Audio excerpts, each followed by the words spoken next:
Let's do some Q&A. We still have about half an hour for a Q&A session. You can ask me to clarify something if it didn't make sense to you. Something in the video, what was going on, why it was going on, how I got started, jail stories, whatever you want. Please.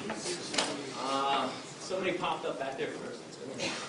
So, for let's say I did want to become a vegetarian, price range for a week amount of food versus somebody who eats meat and goes to Walmart or Target or Kroger, to the grocery stores that aren't generally pushed towards vegetarians or vegans. What would be the difference in price? It's going to be cheaper. There's a big myth out there that it's more expensive to be veg, and let me explain this in a couple different ways. Now, first of all, the cheapest things on the market are cruelty-free and vegan. Rice, beans, lentils, pastas, things like that. Keep in mind, this is why poor people, impoverished people around the world, they're vegetarians. Eating meat is a luxury. It's only cheap in America because we subsidize the hell out of it. And I want you to put one thing into the equation that nobody ever wants to put into the equation. Health. Pharmaceuticals, hospital visits, doctor visits, all these pills, all the vitamins, healthcare. That stuff was not created for vegan. Those are meat-eating creations. I'm about to turn 40 in August. I have no healthcare. I take no vitamins. I see no doctor. I don't need to. I eat properly and I exercise. So if you put health into the equation, meat eating is the most expensive diet out there for sure. Also keep in mind, if you do buy processed foods, vegan or non-vegan, you always pay a little extra. If you pay Turtle Island Foods to make you a tofurkey, if you pay Lean Cuisine to make you some kind of meat dish, it's a little more pricier because somebody did it for you. So you can also, if you're really good in the kitchen, make this stuff on your own. I got a recipe section online. I also have a restaurant section and a grocery section too. So you can always look up that stuff. You can contact me, ask me, how do I make this favorite recipe of yours? I will track it down. My girlfriend too is a wonderful chef as well. So keep all those things into the equation. Let me say one more too. If you eat out, whether you eat meat or you're vegan, it's always a little more pricier too.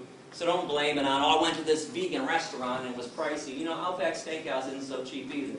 And Longhorn Steakhouse and all these other places too. And if you eat out at restaurants, places like Subway, their veggie sub, when they're not doing their $5 special, the veggie sub is always the cheapest thing on their menu on Italian bread and it's vegan. If you go to Taco Bell, get a bean burrito without the cheese, you want to talk about dirt cheap, 99 cents. And I bring this up because students try to do this with me all the time. Gary, I understand what you're saying, but I'm broke. I'm a college student, only got $1, gotta go to McDonald's. Well, you can do the same nasty shit at Taco Bell too, okay? And I say nasty shit because if you eat at McDonald's, don't tell me you're eating for taste. Yes, sir? So how do you get the same meat taste for a vegan meal without using meat? Yeah, if you use the right combinations of vegetables and spices, you'd be amazed what you can mimic. For instance, there's a lot of mock fish that's out there. I was talked about the shrimp from that company. If you go to a website called Veggie World, V-E-G-I-E, 1G, VeggieWorld.com, they got fake lobster, they got cod, they got salmon, any fish product you're looking for, they use seaweed. Seaweed gives it a fishy smell and a fishy taste. You've all had a good portobello mushroom at some time too. If you hook up a portobello mushroom on the grill, it tastes awfully steaky. So they use mushrooms when they want to get a beef flavor too. The woman that runs my recipe section, Amy Ball, one of the best chefs that nobody knows about. I was passing through San Francisco a few years ago, and one of my perks for traveling is that I get to eat all over the country, and I know what's vegan, what's out there, so I stopped by her house, and she says, you want a vegan hard-boiled egg here? Actually, she didn't say vegan. You want a hard-boiled egg? I said, are you kidding me? You got a vegan hard-boiled egg? What do you mean? There are no vegan hard-boiled eggs.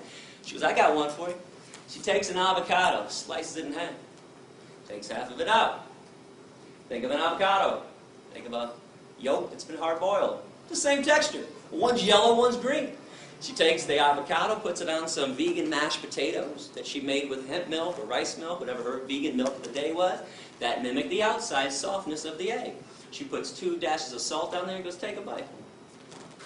Holy shit. Vegan hard-boiled egg. So if you get really creative people in the kitchen, there are a lot of creative chefs out there, they can make anything taste like something else. So that's what they're doing. No chemicals. No chemicals. Yes? Some of these meat-alike foods, do they have to go to extra lengths, like add a lot of sodium or corn syrup? There's sodium in there for sure. Absolutely. And, you know, salt is something that gives things a lot of taste, so you might have to look out if you want to watch your sodium. But I don't want people to be concerned about sodium before you're concerned about animal protein, cholesterol, saturated fat, all the other things. It's kind of pointless. It's kind of like somebody smoking a cigarette in my face and going, hey, Gary, you should really smoke that weed. I'm like, what are you talking about? If you're doing something unhealthy, what's the point of trying to keep away something else that might be unhealthy for you? Yeah. From what I understand, the basic concept of veganism is not to exploit or harm living beings, right? Everything from, say, cows to even yeast. But what about, say, if you have to deal with parasites, bacterial infections, diseases from that, how do you go about treating yourself? Yeah. Self-defense is an acceptable form of protecting yourself. That's understandable, but say as a doctor in your profession, you have to go in there and you have to kill living beings. Kill what? Bacteria? Yeah. So are you founder of People for the Ethical Treatment of Bacteria? The only thing that bothers me when this is brought up is that you want to equate cows in the same level as parasites, Oh as no, bacteria. I'm equating bacteria and yeast together. Okay, but do bacteria harm you most of the time? When they do, they're harmful. You have a right to defend yourself and kill something that's harming you. Now let me explain this in a different way. If you and I were walking through the woods and a bear attacked you and jumped on you, do you really think I'd be like, oh, too bad, I'm vegan, man? Okay, I would beat the shit, or try to beat the shit out of you and get them off you. This is self-defense. You were attacked. But if some human jumped on you for no reason, I'd also protect you too. If bacteria are killing you and destroying your body, you have a right to destroy the bacteria that's trying to destroy you. Keep in mind, cows do not attack us. Chickens have never attacked a human being in history. Something else I'm kind of curious about, how come we think we're better than chickens when we kill 35 to 40 billion chickens every year on this planet? We've been doing this for thousands of years. How is the murderer more special than the murdered? How is the oppressor better than the oppressed? We got this stuff backwards. We're not better than them. We're the ones attacking them. That makes us less important. That makes us worse. That makes us evil. Yes, sir. So, say the world population is at 8 billion now, and at least most of the United States is considered meat eaters, right? So, with only a certain portion of the world being devoted to farmland or, places we can grow food, it just seems to me that if most of the world went vegan, then it would, I know your quote on the 65% of the grain goes to meat products, but how would we support ourselves without meat products, I guess is what I'm trying to say, or eggs, or... Easily and wonderfully. Let me throw out some other stats. 95% of soy in America, that's animal feed. 80% of corn in America, animal feed. 70% of oats in America, that's animal feed. If we ate the stuff directly, do you know that 1 acre of land can yield 30,000 pounds of carrots, 40,000 pounds of potatoes, and 50,000 pounds of tomatoes? 1 acre of land can only give you 250 pounds of meat. Okay, we would be using less land, destroying less habitat if we just ate crops directly. Please go to the environment section on my website or go to a website called earthsave.org. Everybody gets fed. Here, let me throw this out there. Do you know the world's largest Feed the Hungry organization is called Food for Life Global? Please look them up online. When I found out about this group that solely uses vegetarian and vegan food to feed people 2 million meals per day, I found out about them about 10 years ago. I also found the second largest group on the planet doing Feed the Hungry stuff is Plenty. Plenty.org is their website. Both are vegetarian groups. Now, I sent a letter to both presidents saying, oh my God, this is wonderful. Finally, somebody realized you don't have to harm animals to help people. I got letters back that were almost identical. They said something like this: it's not that we do this for ethical reasons. We don't want to argue with you. We don't want to debate you on that. We do this because it's cheaper, And we feed 20 to 30 times the amount of people when we use vegetarian food than when groups use meat. Another question? Somebody up here? Right there? I agree with you in the vegetables and fruit and all that stuff is really good for you, but I guess would say processed soy is bad for you because it causes the body to generate extra estrogen. Well, here's something interesting on that. If estrogen is people's concern about soy, meat and cow's milk have twice the amount of estrogen that's found in soy. But let me break this down for you. So the estrogen that's found in soy is a phytoestrogen, P-H-Y-T-O, plant-based. Phytoestrogens cause no harm to the human body whatsoever. It's animal estrogens that drive the body crazy. But I got some good news for you. If you're really concerned about eating soy, you don't want to do it, don't do it. Eating soy does not mean that you can't be vegan or not eating it. There's wheat meat, or just get down to the nuts and bolts of veganism. Go fruits and vegetables, lentils and beans, and things like that. So you don't have to make soy part of your diet. And if you want to go to my website, I hope you do. I got a brand new section about all the myths out there about soy. A lot of them are being spread by Mr. Michael Pollan, The Omnivore's Dilemma. And by the way, what the hell is the dilemma? Is being kind instead of cruel really problematic to people? Michael Pollan, by the way, is a hunter, is an unpaid spokesman for the meat and dairy industries. Please do not go listening to the Food Incorporated movie or to his Omnivore's Dilemma book. He's nothing but Ted Nugent light. I was just wondering if you only bought products made in the U.S. because you're advocating like cruelty-free, but then what about like cruelty to other people in sweatshops? Do you only buy American? Oh yeah, nowadays you can look at the tag, and it's from Hemptown. I buy my stuff from vegan companies that pay a fair wage, and yeah, I don't do the Target stuff anymore, the Kohl's or anything like that. There are a lot of other issues to be concerned about, and I'm glad that this is brought up. But let's keep in mind the main form of cruelty on the planet is what we do to the animals. But please get involved in other issues like avoiding sweatshops, trying to buy locally and all this stuff. Do you find that it's affordable to buy? You know, I got 3 of these shirts. I just ordered them. They were $9 each, and they were dirt cheap too. It's not as difficult as people think to live ethically. It only seems that way because we're used to the other way of not caring about where products come from, not caring about what happens to other animals and to other human beings. What countries were you kicked out of? Canada kicked me out first in 1999. This happened because in 1997 I decided I wanted to do more than just be vegan. I wanted to actually free animals who were being held captive. So I went to a mink concentration camp, a fur farm for animals, the Ebert's Fur Farm in Blenheim, Ontario. Now, I'm from Michigan, so Canada's right across, half an hour, 45 minutes away. So I went to this farm and I opened up the cages for 1,542 mink. Now, mink in the fur industry are killed 2 ways. One, they have their necks manually broken. They take them out of a cage and snap their neck against somebody's knee, or they gas them. Back to the concentration camp stuff. Now, things went badly that evening.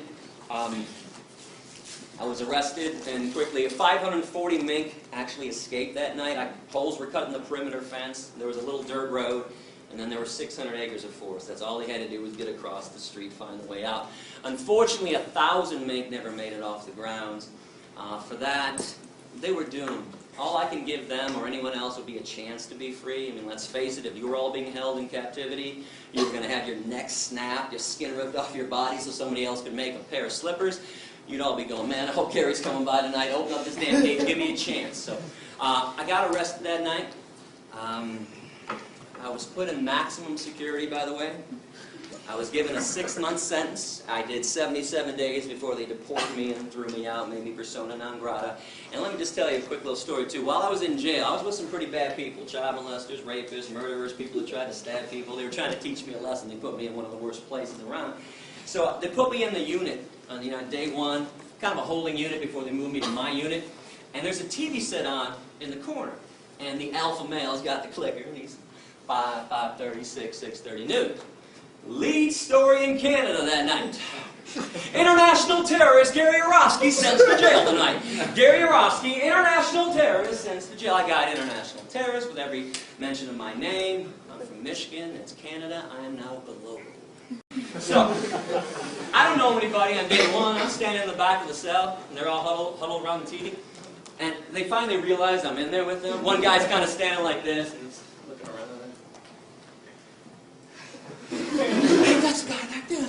It goes around, that's the guy back there. Now the alpha male gets in and walks up to me, pretty big guy. He's like, you an international terrorist? I said, yeah. So that's fine, man. You don't look like an international terrorist. I said, maybe it's because I'm the exact opposite of one. Here's what I did. I freed some mink. They're going to have their necks broken. Now, the first thing he said to me, I preached a lot in jail. First thing everybody said to me was, what the hell's a mink? It's like a big ferret. It's an rodent. The next thing that was always said to me, this is not verbatim, but the intonation is verbatim. It went something like this. Wait a second. They put you in here with us? Because you freed some rats? And the emphasis was always on us. They knew they were bad with us? I said, no, they put me in here with you because I also caused $2.1 million in damage to the mink farm and put the guy out of business permanently to this day, and we don't tolerate economic sabotage in our society. One more thing I want you to think about. When they first arrested me, they refused to give me bail. They thought I was going to bail out, go back to Michigan, and there's no extradition for mink liberation. So I had a 10-day bail hearing. I bring this up because I challenge anyone in this room. Find me a 10-day bail hearing for a rapist, a murderer, or a child molester. Won't do it, but the mink liberator gets 10 days. Now, on day 10, my attorney, Steve Rogan, found out that the same exact judge, Elaine Babcock, that had been denying me bail for 10 days, had just given a man from Michigan, 3 weeks earlier, $1,000 bail, second-degree criminal sexual conduct. Now, you know how judges can get when they don't want to hear something in their courtroom. Boy, she goes flush red, top of her voice. She goes, Steve, don't you dare bring that up in my courtroom. That's got nothing to do with this case, and you damn well know it. Now, I'm sitting over in the defendant's box. I can't talk to my attorney now. He's pacing, but in my head I'm going, don't back down, don't back down, don't back down. So he's pacing and pacing. I'm like, come on, Steve. And 30 seconds later, he turns and he says, you know what, Your Honor? It's got everything to do with this case. My client tried to stop cruelty. And he wants to go to jail at this point and make a statement on behalf of the animals. You gave that guy from Michigan bail for sexually assaulting a woman, and you won't give my client bail? She looks at me for the first time in 10 days. And I was like, $10,000 bail. Now, agree or disagree with law breaking, and I hope you understand everybody that we all collectively admire. Dr. King, Gandhi, Rosa Parks, Henry David Thoreau, Jesus, we're all radical lawbreakers. Every single person on this planet that ever made substantive change was a radical lawbreaker. Even if for some reason you don't think that I should be breaking laws or that people should break laws, you can't tell me it should cost $1,000 to sexually assault a woman for bail and $10,000 to free some rats. Bottom line on this, sexually assaulting a woman doesn't affect the economy. We just don't care about things that don't affect the root of all evil. Money. Question? A, what got you started, and B, what's the tattoo? Tattoo is me with a mask on holding a bunny rabbit. And it says Presto et Persto, which is Latin for I stand in front and I stand firm. And it says ALF, Animal Liberation Front, which is a group that goes around. There's no membership, but anybody that goes around and liberates an animal or destroys a place of torture is considered an ALF member. What got me started was my stepdad is a clown in the Shrine Circus. Takes me backstage when I'm 23, and mind you, I got my blinders on too. I could care less about animals besides the dogs that are in my life, or if a chipmunk runs by me, I'm like, hey, look at the chipmunk. Right? But I'm like everybody else. I'm eating dead animals. I can care less about cows and pigs and what they're going through. And he invites me backstage and says, you want to come see the elephants? I'm like, hell yeah, I want to see the elephants. Are you kidding me? Can I bring Wendy with me too? My girlfriend at the time said, yeah, bring Wendy down. So Wendy and I go backstage. We're excited. We're like playfully pushing each other like, I'm first. We get back there and we just stop dead in our tracks. When you see cruelty in front of your face, you don't need somebody to explain it to you. I knew what I was seeing was evil. 3 elephants were lined up in chains, front left foot, back right foot, each of them, chained up to the cement floor of the warehouse of the Michigan State Fairground. I looked to the left, I saw a monkey screaming and grabbing the bars of his prison. I saw 2 tigers to the right of me pacing pathetically. And I turned to Wendy, pardon my language, but I'll tell you exactly what I said. I said, what the fuck is an elephant doing on 8 Mile and Woodward Avenue in Detroit in the first place? She said, I don't know. And we walked up face to face with these elephants. And if you pay attention to energy, and please don't think this is weird, we do this all the time, like with babies, with infants. They don't talk and communicate, but a baby starts crying. You thirsty? Oh, you're hungry? You need to be changed. You figure it out. Look at their eyes. Look at their movement. These elephants were swaying like this neurotically. Now, I'm no elephant expert, but I know that's not elephant behavior. I later found out that's a neurotic behavior every elephant gets in every circus because they're kept in chains. In the wild, elephants walk 20 to 50 miles a day. I looked into their eyes. I saw nothing but hopelessness and fear, and I knew something was wrong. So that got me thinking, where did my food come from? Where did my shoes come from? What really goes on in an animal research lab? So that's when I started investigating. I mentioned this earlier. I started going into the Thornapple Valley Pig Slaughterhouse. I started going into animal research labs. And I fought it at first, like everybody does, like most people do. I didn't want to stop eating the animals. What else am I going to eat? Salads all day long? I mean, it's really like, there's a myth out there that all vegans live off of is iceberg lettuce and tomatoes. Okay, that's not true. But that's what I thought too. So anyways, the more I thought about it, the more I realized I was a hypocrite. And here's a paradox I want you to think about. Why do we call some animals pets and others dinner? Why do we fight for the rights of certain animals to be happy and loved and safe? Dogs and cats in America. But others, hey, slice their beaks off. Those damn hens, slice them off, fully conscious. Those pigs, those piglets, rip their testicles out. Screw them.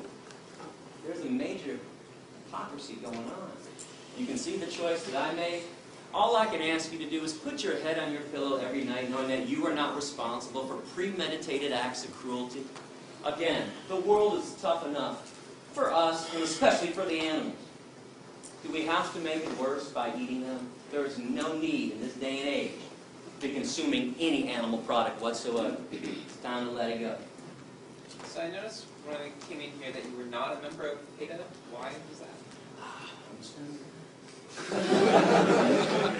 Full disclosure, 2002 to 2005 in November, PETA funded my tour. I was never a PETA employee. I took money from them as a sponsor, independent contractor.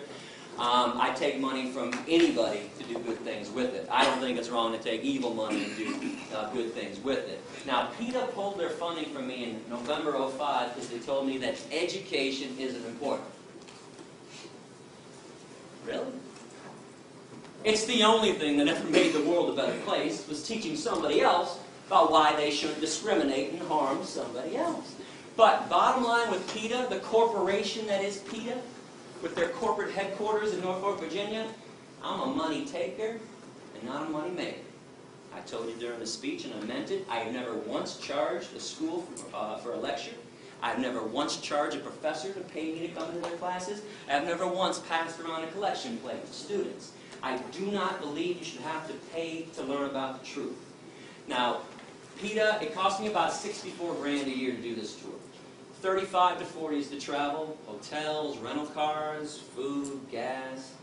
It's not cheap to live on the road 7.5 months a year. I take the rest so I can just live and pay my own bills, which is meager. It's a meager salary that I get for doing this. But in the end, the accountants came into PETA's headquarters, Ingrid Newkirk's offices.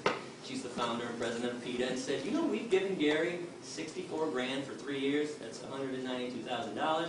We also gave him $20,000 to put his speeches on DVD that he gave out for free to the students when he was supposed to charge them $10. When I first got these DVDs, people would always come up and say, hey, Gary, I want to share this with my boyfriend, my girlfriend, my dad, my sister, whatever. And I'd be like, oh, great, I got some DVDs at $10. And nearly every student would say, I'm broke, I'm a student, what do you mean $10? I'm like, oh, okay, here you go. So I gave out at least 95%, if not more, of my DVDs. Well, PETA found out about that. They were pissed off, and I used to say, you guys make $25 million a year. You can't give out a couple thousand DVDs to people that are actually now begging to learn more about animal rights and veganism. So that, obviously ended our relationship when they pulled their funding from me. But something else, I always condemned PETA when I first started, while I took their money, and now that I don't take their money, I still condemn them. They exploit women. Their tactics are so ridiculous. They're always looking for a naked woman.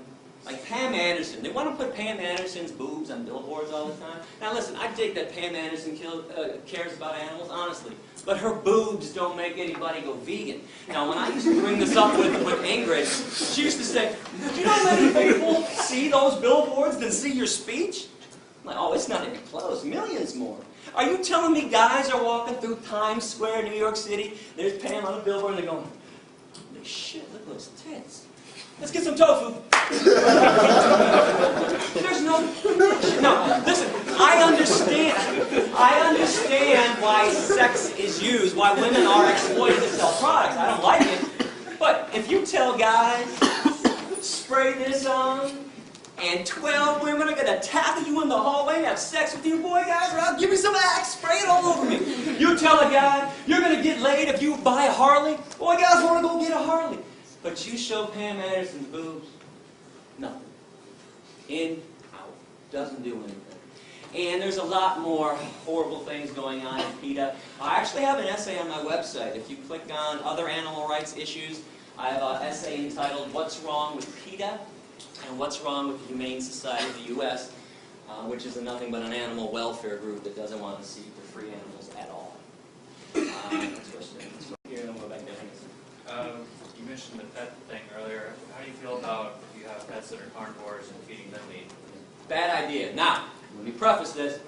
I do not challenge anybody's love for their dog or cat. If you're a sane person, sane people who have dogs and cats treat them like family members, unlike Michael Vick. But you brought up a major problem with them. Now, number one is they're carnivores. Now, this means we have to enslave and kill more cows, pigs, chickens, turkeys, and fish to feed the dogs and cats that we like more than the cows and the pigs. Now, hear me on this. I don't care what carnivores do on their own in the wild. Could care. I got the Planet Life series, Planet Earth series. I watched the National Geographic. I can watch a lion tear up a zebra to pieces. Doesn't bother me. But we have no business killing on their behalf. And I'll explain this in a simple way. Who's got a cat? Somebody's got to have a cat in front of somebody? Did you ever go outside and kill birds for your cat? No, it brings them back. Thank you. Cat does it on his own. Nobody kills a bird for their cat, but you pay people at the slaughterhouse to kill birds for science diet, ions, and all the other pet food. Just like we pay people to kill chickens and pigs for us, because most people can't shove a knife into somebody else's throat. So, bad idea to have carnivorous pets. Now, good news, in this day and age, there's vegan dog food and cat food. Now, this being said, I am not here to turn your dogs and cats into vegan. I did not get kicked out of 5 countries. By the way, the other 4 countries somebody had were England, Northern Ireland, Wales, and Scotland. Even though I never set foot on their land ever, they preemptively threw me out because they didn't like my essays. But I did not get arrested 13 times to turn your dogs and cats into vegans. But if you knew what was in dog food and cat food, let me mention the other problem with having dogs and cats: we overbreed them. Every year we murder 5 to 10 million dogs and cats in our shelters every year. These are now slaughterhouses. So there needs to be a moratorium, too, until every cage is empty. But those 5 to 10 million dogs and cats in shelters that we kill every year, raise your hand if you think they end up in a landfill. Wrong. Once a week, the rendering truck comes around, picks them all up and grinds them up and sells them to Science Diet, Alpo, and Iams, and all the pet food companies. So we're making our dogs and cats cannibals, and they don't even eat real meat that they would normally eat. I never talked about chemicals in all the animals that people eat. This is for you, too. This is a whole nother issue on the side that I'm more focused about ethics and stuff. Okay, but they eat chemically laced meat. They eat what's left on the slaughterhouse floor, things that we don't eat. Every time there's a meat recall or a spinach recall for E. coli, you don't think that stuff ends up in landfills, do you? Science Diet, and Alpo, and Iams. So this is why the vegan food is better for them. Now I want to show you something real quick. Actually, I knew this was going to happen this summer. I have never shown this before, but My dog Rex passed away in 2004. He was 15 years old. And Rex was a vegan for the last 9 years of his life. Nature's Recipe vegan dog food formula. Don't tell me Rex doesn't look wonderful, because he does. Because when I travel with him, and he came with me a lot on the road, I took him to vets when I had to. Every vet freaked out and said, "Oh my God, you can't make your dog a vegan, Gary, because you're vegan, he's a carnivore." I'm like, "Go ahead, do some blood work on him." They'd all do blood work, call me 3 or 4 days later and say, "Mr. Jurofsky, all the vets from the back room right now, we are astonished. Your dog is the most amazing health we've ever seen." I said, "Yeah, that's because my dog doesn't eat garbage." And when I say the garbage too, when I was at Thornapple Valley for 6 weeks, every day I saw a truck pull into the lot. The side of the truck said, "Meat not fit for human consumption." I watched the truck go into the alleyway every day, took 3 garbage bins and dumped them out. The garbage bins. Right off to the pet food companies. Wasn't hard to track that down. So this is why that vegan stuff is better. Now the vegan cat food, by the way, is not on the market. You've got to go online. I think vegancats.com or evolution.com. But vegan dog food is at every pet food store that I've seen. It's called Nature's Recipe. Question? Oh, I'm sorry. See, we're out of time. You know what? Thank you very much for listening. I appreciate it.